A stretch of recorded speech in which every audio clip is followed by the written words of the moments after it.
गोटे संसार रे समस्ते दुखी अशांति जो जीवन बिताउछंती सुख शांति पाइबा को हेले प्रजापिता ब्रह्मा कुमारी ईश्वरीय विश्वविद्यालय रे पाई परिबे।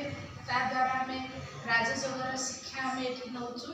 तो आज जो आमर प्रेस मीट रही तो केवल आमर शिवानी दीदी आसवाई तो शिवानी दीदी को समस्ते जानी समस्ते शुणुंट किंतु पाखक आसवा पाखर शुणा दृष्टि नेबा तो ये गोटे बहुत संजोग आ जोटा कि आम भाग्यशाली आत्मा जोटा कि आम पाखक सी आसुंच आम निश्चिंत भाव समस्ते आसी पाखरे आम समस्ते शुणा लाभान्वित होगा।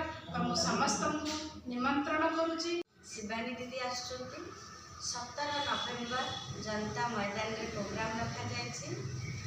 दुई भाग रे प्रोग्राम हम मॉर्निंग रे आम गोल्डन जुबली सेलिब्रेशन करूँ जो 50 जोड़ी जो माने घर गृहस्थ रही गोटे योगी जीवन जीवचंती पवित्र जीवन जीवचंती तपस्या रत अच्छा से जुगल मानक आम सम्मानित करूँ आउ गोल्डन जुबली सेलिब्रेशन करूँ जो अनेक आमर मिनिस्टर आमर अनेक ज्ञानी गुणी बुद्धिजीवी भाई भाई मैंने उपस्थित रहे। संध्या 6टा ରୁ 8टा पब्लिक प्रोग्राम रखीचु जो दीदी समस्त को आड्रेस करेंगे। टॉपिक रखाई चिरस्थायी खुशी। आज संसार समस्त खुशी खोजुंट किंतु केमिति आम चिरस्थायी खुशी रे रही पारिबा तार सुंदर विधि आमको दीदी बतैबे।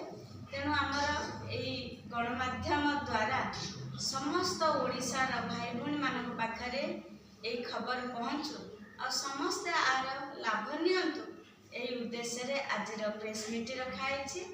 मु समस्त को स्वागत जनाऊँगी।